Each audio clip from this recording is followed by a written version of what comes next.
Hey there, is your Books app acting up on your iPhone? Don't sweat it. In this video, I'm going to walk you through some simple fixes for the Apple Books not working issue. So let's jump right into the solutions without wasting any time.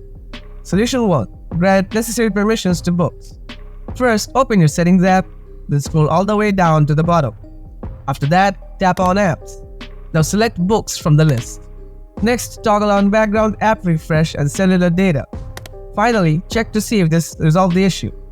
Solution 2. Reinstall the Books app. To start, open your Settings app again, then tap on General. Next, select iPhone Storage.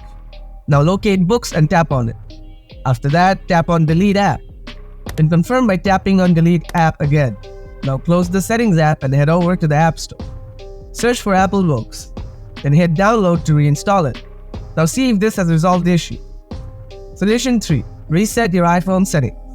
First, open the Settings app once more, then scroll down and tap on General. Next, look for and tap on Transfer or Reset iPhone. Now choose Reset. Confirm your choice by tapping Reset All Settings again. Your settings will now reset and the issue should be fixed. So that's all it takes to get the Apple Books app working again on your iPhone. If this video helped you out, don't forget to hit that like button. If you have any questions or need further assistance, feel free to leave them in the comments below. Thanks so much for watching.